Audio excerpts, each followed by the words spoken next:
I had been planning the surprise for weeks. 2 tickets to Paris, tucked neatly inside an envelope, waiting for the right moment. She had always dreamed of going there. I thought this gift would make her eyes light up the way they used to when we first fell in love.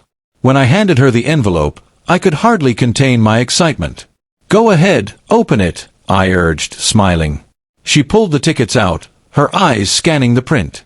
But instead of joy, I saw her lips curve into a bitter smile. She whispered almost sarcastically, "Plane tickets. To Paris." Then, louder, with a sigh, she added, "I guess you still don't get it." My chest tightened. "What do you mean?" I asked, confused. She looked up at me, her eyes clouded with something between sadness and frustration. "You think a trip will fix what's broken between us?" Her words hit me harder than I expected. I had been so sure this gift would bring us closer, but her tone made it feel meaningless. "I thought this was what you wanted," I said quietly. "You've talked about Paris for years." "I wanted Paris with you when we were us," she replied, her voice trembling. "But now, I don't even know who we are anymore." Silence filled the room. The tickets, once symbols of hope, now felt like fragile paper reminders of how far apart we had drifted. I sat down across from her, my heart heavy.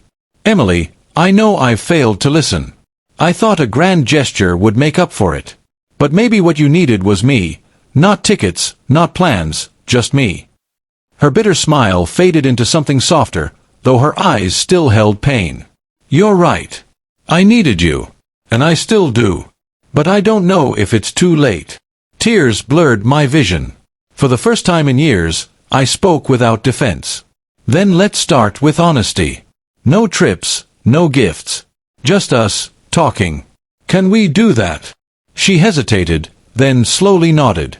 The tickets slipped from her hand onto the table, forgotten for the moment. We talked for hours that night. About the loneliness she felt. About the silence between us. About how love doesn't die all at once. It fades if we stop nurturing it. By the time the sun rose, the tickets were still there, but their meaning had changed. They weren't an escape anymore. They were a chance. Not just to see Paris, but to rebuild us. To remember who we had been, and who we could still be. When she finally reached across the table and took my hand, her eyes met mine with something I hadn't seen in a long time: hope. And in that fragile moment, I realized the trip hadn't been the gift at all. The real gift was choosing to fight for us.